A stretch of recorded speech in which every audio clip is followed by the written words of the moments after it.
Okay, so today we will cover 4.6, which is about a certain random variable called the binomial random variable. We start off with a somewhat simpler or the basis of the binomial random variable, which is called the Bernoulli random variable. And this is going to seem familiar to you because we covered it sort of already in some sense. Okay, so let's get started. All right, so let's define, so this is section 4.6. Let's define a random variable, x, but as a result of an experiment. So x will be the result of an experiment. So x will be 1 if the experiment is a success. So the outcome of the experiment is either a success or a failure. You can think of the experiment as flipping a coin, for example. And it'll be 0 if it's a failure. And maybe the coin is a bias coin. So perhaps the probability that you get success is not a half, but it's actually p. And then the probability of x equals 0 is 1 minus p. And by the way, the random variable only takes these two values in this example. It's either 0 or 1, and it's not anything, nothing else. Okay, so what is the PMF of this random variable? So the PMF is, the probability mass function is P of little x equals, what is it? It's 1 if x equals 1, it's 0 if x equals 0, and in fact, it's 0 for every other value of x, in fact, right? It's always 0, so if x not equal to 1. Okay, so that is the PMF, and now we come to a definition, but let me first save the screen. So here's a definition. Any random variable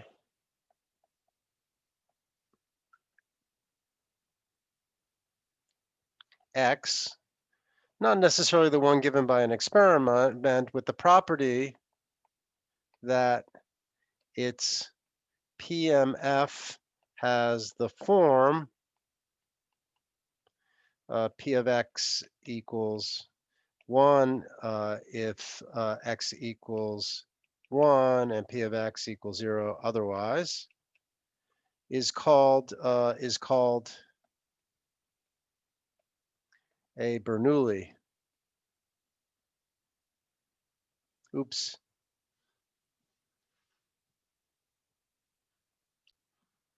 I think I made a mistake on the previous slide. Let me go back if I can.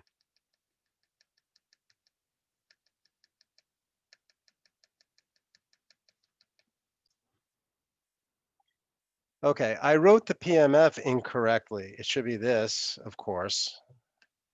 The probability that P of 1 is, of course, the probability of x equals 1, which is P, and it's 1 minus P if x equals 0 and it's 0 otherwise. This is the correct statement. Let's call the statement star. So I'm going to save the screen and move on to the next slide then. Okay. So so therefore, now the definition. A random variable x with PMF star, the same PMF that we had before, is called a Bernoulli random variable. The act of performing the experiment is called a Bernoulli trial. Okay, so that's the basic definition, and now we come to the binomial random variable. So the idea is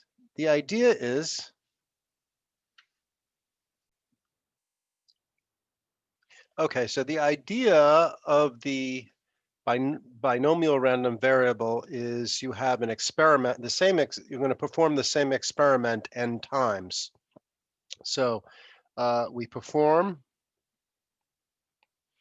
the experiment a certain number of times, say n times. These are called independent trials because the outcome of any one experiment has nothing to do with the outcome in any other experiment. Think of flipping a coin over and over. And then let's let x equal the number of successes occurring in the n trials. Okay, so we saw that the probability of doing the experiment once has a probability of p for success and 1 minus p for failure. So let's do what we're asking for. So the question is, what's the probability we get k successes?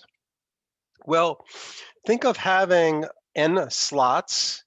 You have to decide where you're going to put your successes, which slot gets your k successes, and there are n choose k many possibilities.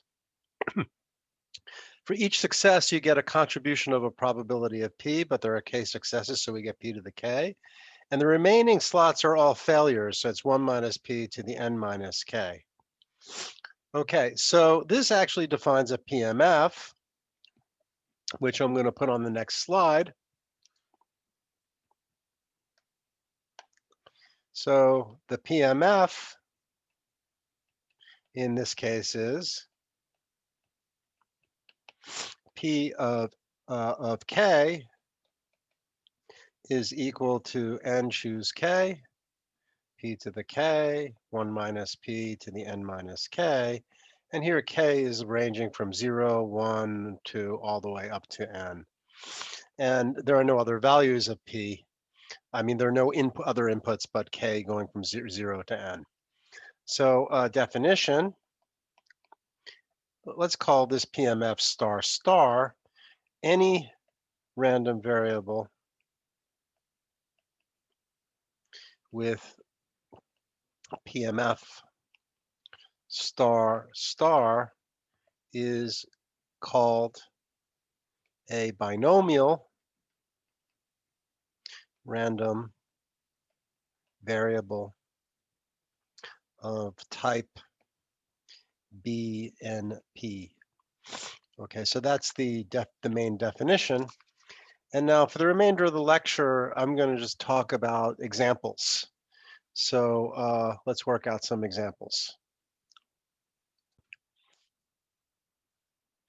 So here's an example. Let's flip a fair coin 3 times and record the number of heads that appears. Okay, so here, this is binomial of type B3, because that's the number of experiments. And then it's a fair coin, so it should be 1/2. So what is P of 0? P of 0 is 3 choose 0.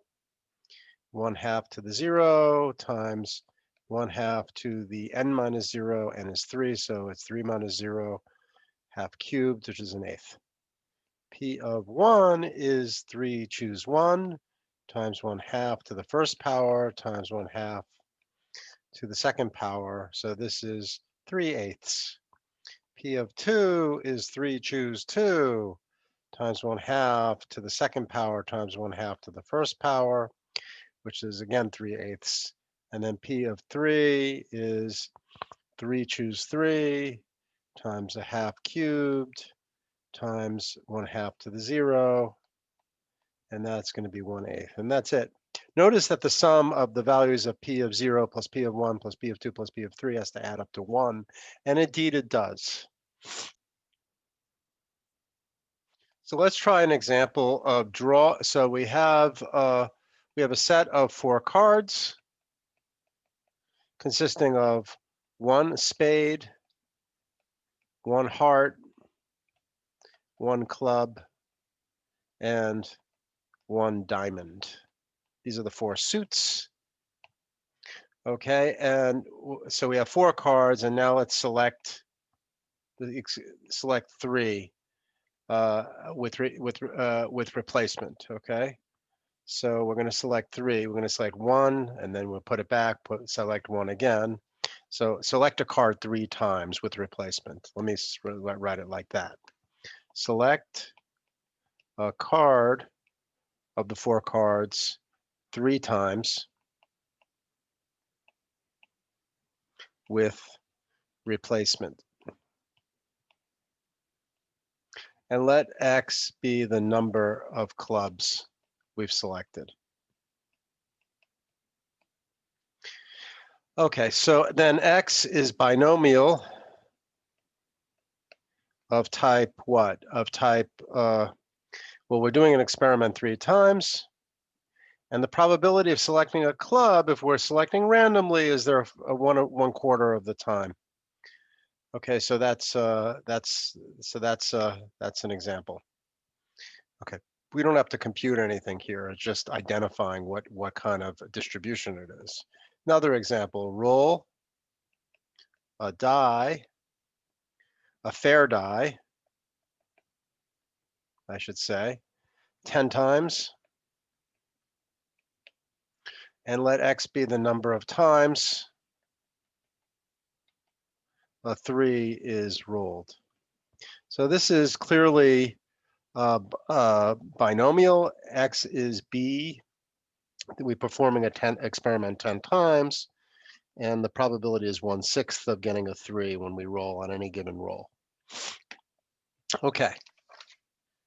So I'm going to do a somewhat more complicated example now.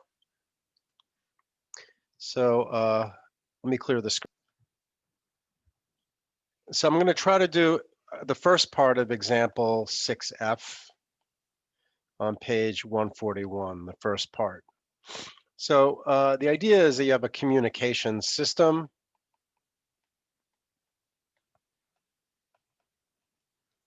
We have n components. Each functions independently with probability p. So it's either defective or it functions. So each component functions independently of the other components with probability p. The total system, the system as a whole, will operate effectively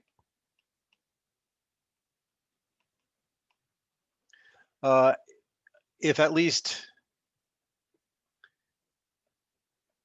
1/2 of its components function. So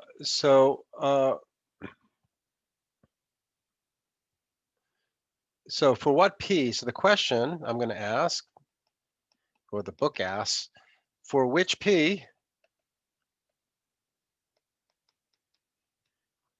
is a 5-component system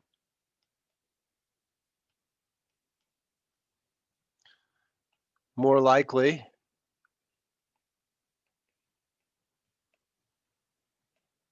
to operate effectively than a 3-component one.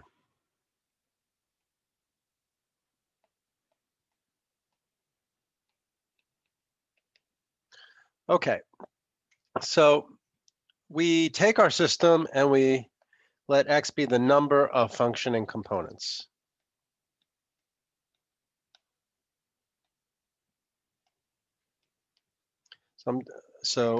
Okay, great. Okay, now it says that they're functioning independently with probability p each component. So this is going to be binomial, and so it's going to be B and P in this case. All right.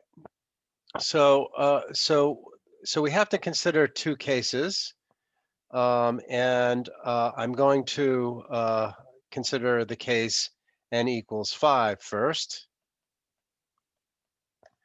Okay, in that case, what does it mean for it to function effectively? It means at least half of its components function.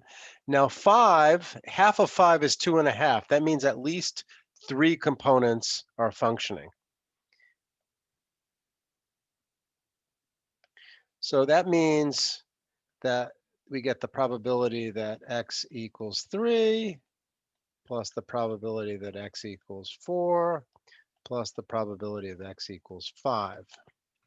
Okay, but what is that? That's the same thing, because we know what the PMF is, as 5 choose 3 p cubed times 1 minus p squared plus 5 choose 4 times times p to the 4th times 1 minus p plus 5 choose 5 p to the 5th, 1 minus p to the 0. Okay, so that tells you what happens when n is 5. What happens when n is 3? If n equals 3, then we have something of the form b3p. The probability that so 1/2 the components functioning in that case means that x is bigger than or equal to 2 for this particular case. And that's the probability that x equals 2 plus the probability that x equals 3. In other words, 3 choose 2, p squared, 1 minus p to the 1st power, plus 3 choose 3 times p cubed. Okay, so now, so what do we want? What are we asking then? We're asking for, the question is asking whether a 5-component system functions better than a 3-component system. So a 5-component system is more effective, functions more effectively than a 3-component one, if and only if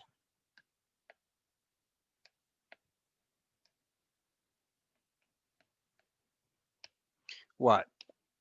Well, the value of what we computed when the n equals 5 case, which was 5 choose 3 p cubed times 1 minus p squared plus 5 choose 4 p to the 4th times 1 minus p plus 5 choose 5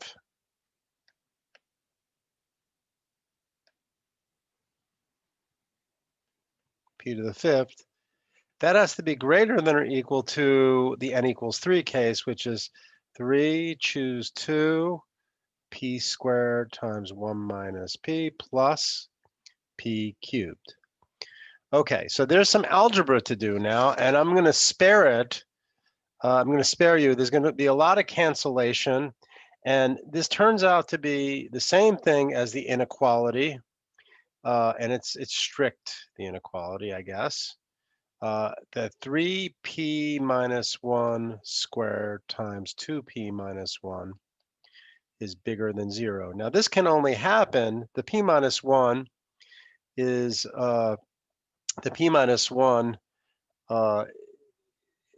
always non-negative. So the only way this could be greater than 0 is if 2p minus 1 is greater than 0, and that's if and only if p is greater than 1/2.